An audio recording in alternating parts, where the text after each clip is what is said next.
menurut saya entrepreneur yang paling bagus itu yang bisa membaca peluang sekecil apapun gitu kan. Di sisi lain saya nggak mau juga ketika kita fokus udahlah usaha jamur fresh katakanlah. Kita fokus ke jamur fresh. Karena di dalam dunia bisnis itu tidak ada yang namanya kita akan selalu ada di zona nyaman. Pasti di dunia bisnis itu zonanya adalah dinamis. Kadang kita di atas, kadang kita di bawah.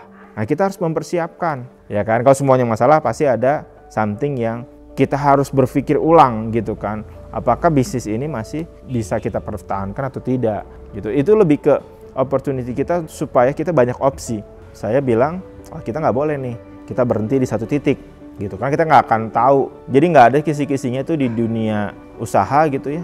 Besok saya kasih masalahnya ada di keuangan, nah nggak ada tuh. Besok saya kasih masalah di pemasaran, nggak ada gitu. Jadi kita emang harus mengantisipasi lah gitu.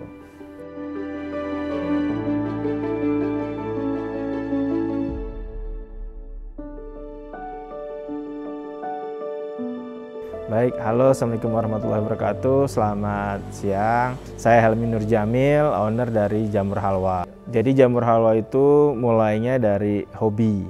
Dulu sebenarnya saya nggak langsung terjun ke jamur. Pernah juga usaha di tahun 2012 itu usaha ikan sidat. Ikan sidat sampai dengan ekspor ke Korea di tahun 2014. Waktu itu tuh saya sambil kuliah S2, sambil juga kerja sebagai ASN. Nah, ketika sudah ekspor, kemudian saya berpikir apa saya resign aja, fokus full time sebagai pelaku usaha gitu kan. Nah, tapi waktu itu akhirnya singkat cerita diskusi, kalau tidak menyibukkan waktunya ya kenapa nggak ambil dua-duanya saja, kerja iya, juga jadi pelaku usaha iya. Singkat cerita saya tidak jadi resign. Akan tetapi di 2015 ternyata usaha saya bangkrut. Nah, dari situ saya mengambil kesimpulan bahwa kita nggak bisa setengah-setengah, harus fokus. Nah, akhirnya waktu itu saya memutuskan ya udah fokus dulu kerja. Nah, sampai dengan akhirnya ketemulah di jamur. Kenapa sih kok udah enak-enak kerja jadi ASN, terus akhirnya malah resign gitu kan, akhirnya malah keluar. Sebetulnya lebih ke kalau di saya memang dari kecil ibu saya cerita memang senang sekali berbudidaya, entah itu peternakan, pertanian, itu lebih ke senang, hobi jatuhnya. Makanya saya bilang saya berangkatnya dari hobi sebetulnya. Ada peluang, kenapa main di jamur? Karena di jamur itu sebetulnya berkebalikan dari bisnis saya yang lama. Kalau di ikan sidat itu panennya sangat lama ya, bisa 6 sampai dengan 2 tahun bahkan kalau kita ambil dari yang bibit paling kecilnya. Nah, kalau di jamur kan panen setiap hari. Nah, ini sebenarnya yang lebih menurut saya menarik gitu kan, karena kan perputaran uangnya jadi lebih cepat dibandingkan ikan sidat gitu.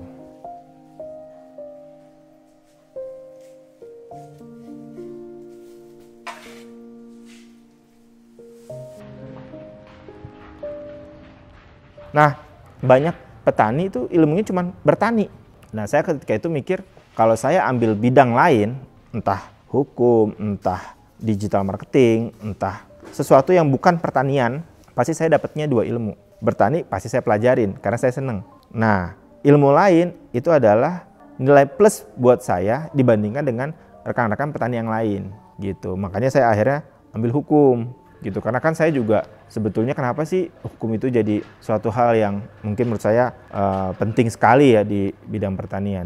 Karena ke depan petani itu nggak cuma ngomongin kita tanam, hasil panen, ada, kita jual, selesai. Saya pengennya tuh kita udah melakukan kontrak dulu. Nah, tapi kan kita kadang-kadang suka menyepelekan kan, udahlah nggak apa-apa, ntar juga panen pasti ada yang beli apa segala macam. Tapi kita lupa, sebenarnya lebih enak kan kalau pakai kontrak. Kalau mau ekspor juga kan pasti ada kontraknya kayak gitu kan. Perluas lahan, kita harus ngerti dong lahannya. Karena pertanian kalau di Indonesia ya masih belum banyak yang pakai teknologi vertikal misalnya. Jadi nggak butuh lahan. Enggak, di Indonesia kan lahan masih murah gitu. Sementara pertanian dia butuh lahan. Nah, sebenarnya kalau kita nggak tahu lahannya nih, lahan apa nih gitu kan. Jangan-jangan kita udah investasi, taunya lahannya nggak diperuntukkan buat pertanian gitu kan. Karena kita nggak tahu hukumnya gitu kan. Bisa aja kita bikin pertanian di zona kuning misalnya. Nah, taunya itu kan nggak boleh buat pertanian gitu kan. Nah, kayak gitu-gitulah. Makanya saya bilang, wah ini hukum nih bagus. Nah, makanya kenapa saya juga akhirnya pas jadi ASN itu saya mendalami hukumnya itu hukum persaingan usaha. Jadi lebih ke bisnisnya gitu kan.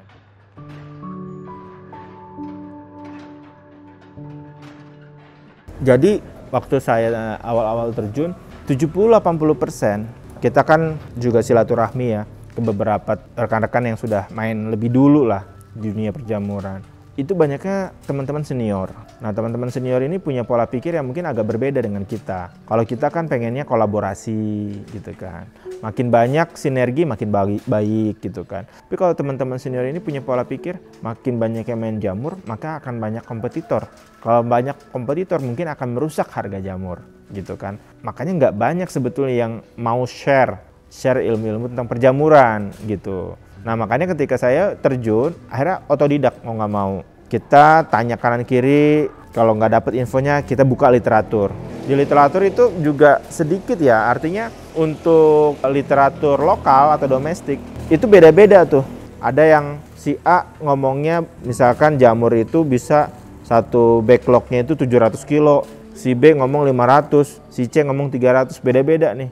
Terus ada juga yang modelnya raw materialnya si A pakai A, B, C, D, si B pakai D, E, F gitu, beda-beda.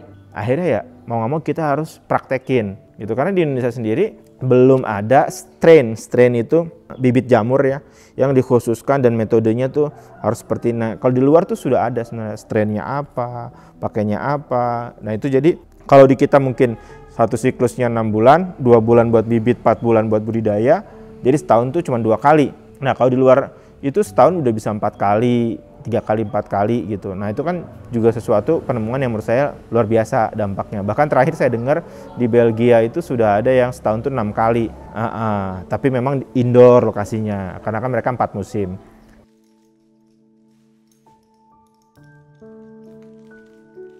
Kita mulai dari satu kumbung awalnya. Jadi satu kumbung dan itu kumbungnya sewa. Ketika itu kita main 5.000 backlog. Harga backlognya waktu itu tuh 2.000-an. Jadi kurang lebih 10 jutaan lah. Nah itu yang kita puter. Awalnya kita puter sendiri, kemudian baru setelah itu kita bikin perencanaan gitu kan. Baru setelah itu kita undang investor gitu kan. Nah mulainya dari situ sebenarnya. Di Jamur Halwa ada 17 kumbung. Dengan kapasitas 20.000 satu kumbungnya. Ya kalau kita ngomongin jamur fresh aja ya. Kita ngomongin jamur fresh, misalkan satu kumbung kalau aktif 20.000. Itu average rata-rata panennya itu 50 kilo per hari. Kalau harga jamur 12.000 per kilo, berarti kan satu kumbung itu menghasilkan kurang lebihnya 600.000 ya. Itu per hari. Nah, tinggal dikalikan aja jamur kumbungnya yang aktif berapa banyak nih, gitu.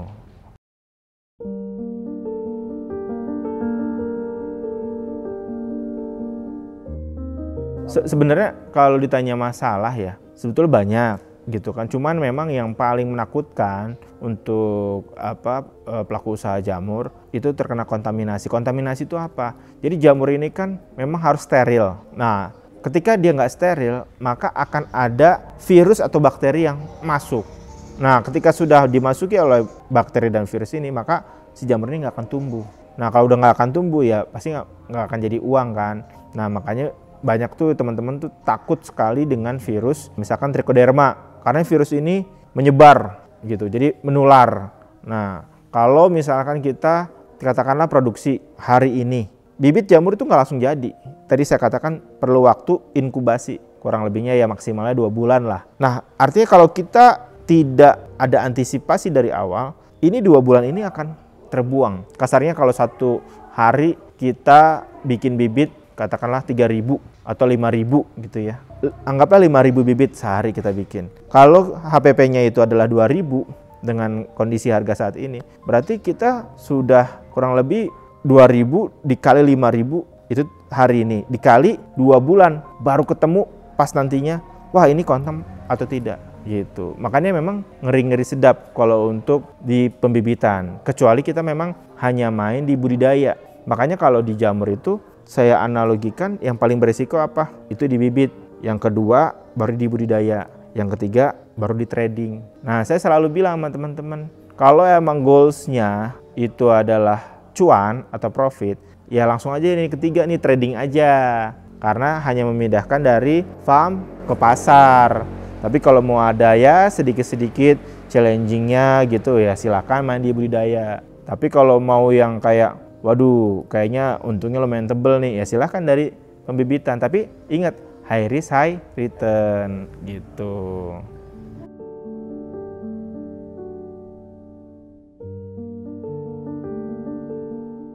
Satu backlog itu tergantung perawatan ya, tapi normalnya sih 3 kali 4 kali panen selama 4 bulan, satu siklus itu 4 bulan. Ya kalau sudah full ya, sudah dalam kondisi yang 100% sudah siap dibudidayakan, itu maksimal 7 hari sebenarnya sudah tumbuh jamur. Nah dia akan tumbuh lagi 14 sampai 21 hari. Nah yang harus dijaga itu adalah suhu dan kelembabannya gitu. Jadi suhunya kalau bisa di bawah 28 derajat Celcius. Kemudian kelembabannya kalau bisa di 80-90% gitu. Jadi kan kalau di alamnya itu kan jamur itu selalu ada di balik pepohonan yang lapuk sebetulnya gitu kan. Jadi dia sebenarnya bukan tipikal tanaman yang harus terkena sinar matahari langsung. Jadi dia menjaga kelembabannya gitu kan. Nah makanya kita juga setting di ya sebagaimana di alamnya lah. Jadi mendekati di alamnya gitu. Karena kalau misalkan disetting terlalu terang, nanti si jamurnya itu warnanya itu agak brown ya, ada agak kayak coklat-coklat begitu, bukannya warna putih bagus gitu. Nah jadi memang kita menyesuaikan dengan kondisi yang ada di alamnya.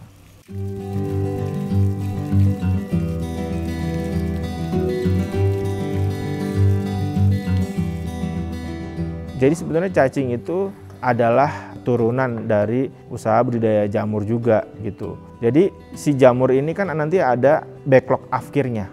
Jadi ada media yang nggak terpakai, yang kita bisa bilang ampas lah gitu ya. Atau ketika kita bikin bibit dan bibit ini terkena kontaminasi, nah ini kan banyak juga masih ada nutrisinya.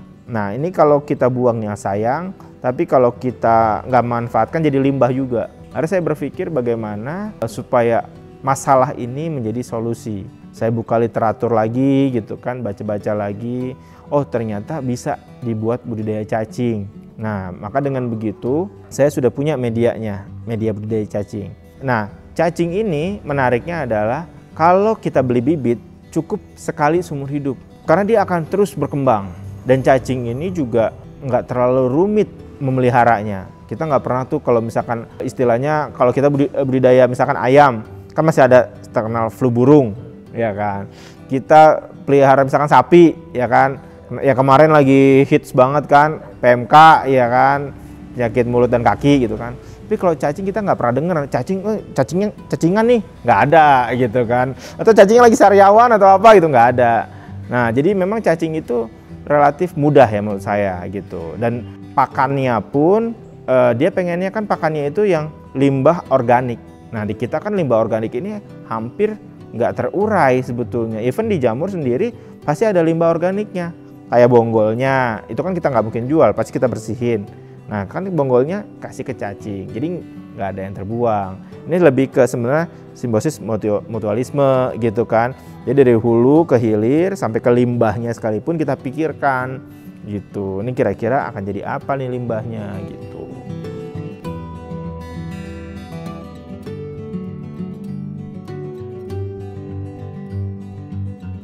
Sebenarnya kita banyak ya yang dijual di marketplace. Lebih ke ketahanan produk, turunan produk gitu kan. Jadi produk-produk yang bisa dibilang disimpannya bisa lama gitu ya. Nah, itu kita jual di marketplace. Produk-produk yang mungkin dikirimnya nggak terlalu beresiko, nah itu kita jual juga di marketplace. Jadi macam-macam di marketplace itu, backlog ya ada, bibit jamur ya ada, turunan jamur juga ada gitu. Bahkan kita juga dapat customer yang corporate itu dari marketplace gitu. Jadi sebenarnya marketplace itu lebih ke ya supaya teman-teman yang tadinya nggak kenal kita jadi kenal. Dan mungkin kan kita nggak bisa pungkiri juga ya, saat ini banyak outlet mungkin di mall-mall, mungkin di toko-toko besar itu sudah pada menutup diri ya, pindah semuanya ke digital. Nah makanya mau nggak mau kita ikut juga gitu.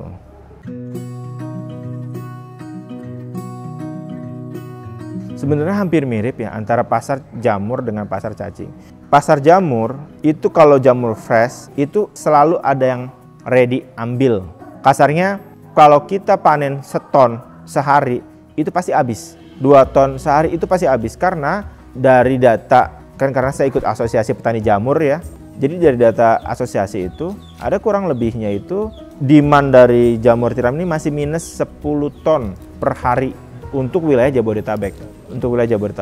Jadi bayangkan kalau misalkan 10 ton di tingkat petani, kalau harga rata-ratanya misalkan 12.000, nah berarti uang yang beredar di masyarakat tuh sangat banyak sekali dari jamur ini aja gitu kan. Ya jadi saya pikir di jamur ini nggak terlalu sulit. Asal kita bisa panen maksimal, pasti terserap gitu. Nah, di cacing bagaimana? Cacing hampir mirip dengan jamur. Karena kalau cacing kita sudah banyak, itu kita bisa keringkan juga kayak jamur. Jadi kalau di cacing itu dia buat farmasi, buat obat panas, buat obat tipes, nah kayak gitu-gitu.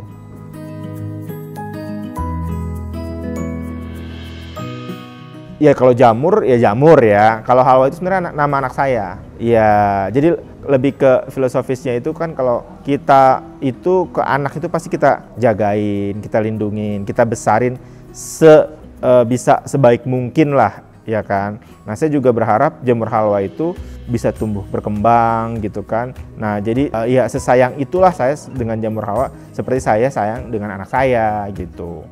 Jadi jamur halwa itu punya visi besar menjadi market leader komoditi jamur se-ASEAN gitu. Nah, kita mulai berbenah ya walaupun masih lumayan jauh gitu ya dari visi kita, tapi minimal kita punya goals. Karena kalau pengusaha nggak punya tujuan, itu kita khawatir kita akan mungkin berhenti di tengah jalan atau bahkan yang ekstrim tersesat di tengah jalan gitu. Makanya kita kalau di jamur halwa sendiri, keinginan terbesar kita adalah kita menjadi market leader se-ASEAN di tahun 2029.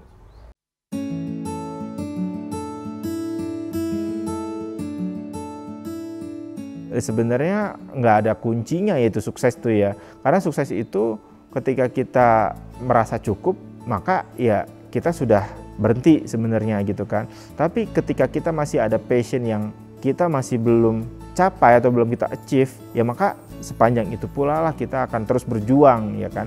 Makanya kalau saya selalu kasihnya materi-materi ke teman-teman gitu, coba bikin goalsnya itu setinggi mungkin. Jadi kalau kita nggak achieve, minimal jatuhnya tuh masih lebih enak gitu dibandingin kita nggak punya goals, udah gitu ya kita jalan apa adanya, ujung-ujungnya ada masalah, kita pasti aduh udah deh ini pusing, udah deh ini bikin stres gitu kan. Ya namanya juga masalah ya, nggak mungkin orang dapat masalah terus happy gitu ya, ketawa-tawa, ayo dong masalah ada lagi gitu kan.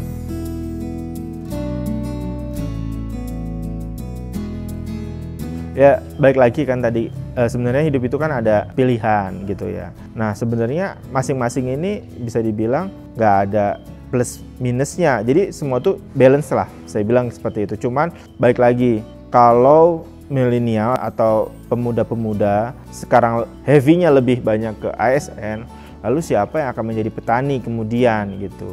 Nah bahkan menurut data gitu kan, anak muda yang mau jadi petani itu cuman 8% nasional. Nah ini kan sebenarnya ironi. Terus kalau kedepannya kita kan elektronik impor gitu kan, bahan-bahan jadi impor, terus bahan baku impor, gimana ceritanya ini ke depan gitu kayak gitu. Nah ini lebih ke sebenarnya panggilan hati aja. Jadi kalau semuanya mau ada di zona aman, lalu akan siapa yang akan mengisi zona petani di kemudian hari gitu. Karena paling bagus itu pas ketika kita muda, even kita jatuh, kita masih ada kesempatan untuk bangkit gitu. Makanya anak muda itu ya, kalau saya selalu bilang anak muda itu sebenarnya nggak usah takut sama yang namanya kegagalan, karena kita nggak punya pengalaman sebetulnya kan, pengalaman di dunia gagal. Beda sama rekan-rekan senior yang mungkin mereka pengalamannya udah banyak, makan asam garamnya udah banyak. Jadi mereka bisa cerita tuh pengalaman dia dulu A, B, C, D, E. Kalau anak muda, apa yang mau kita ceritain? Ya kan? Makanya saya selalu bilang sama teman-teman saya ketika mau jadi entrepreneur, kalau kamu anak muda, yang kamu tawarkan itu bukan masa lalu, bukan pengalaman artinya. Tapi yang kamu tawarkan itu masa depan, jadinya perencanaan gitu. Kita anak muda, kita nggak punya pengalaman. Kita anak muda, kita punya masa depan yang kita tawarkan dari perencanaan-perencanaan ini gitu.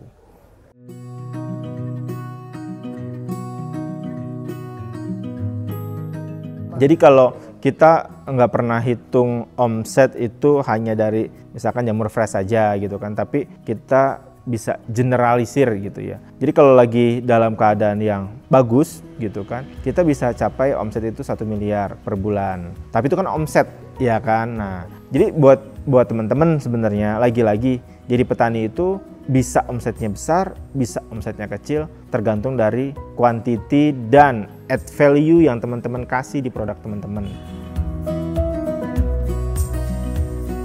Buat teman-teman yang pengen tahu jamur halwa lebih dalam, bisa lihat di IG Jamur Halwa, bisa juga lihat di TikToknya Jamur Halwa. Kita juga ada marketplace di Tokopedia dan di Shopee.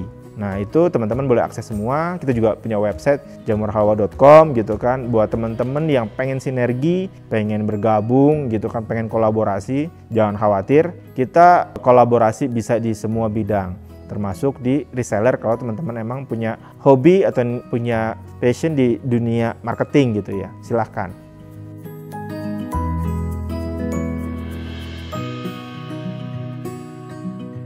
Oke, buat teman-teman semua jangan lupa subscribe, comment, and share di channel Halo Bos.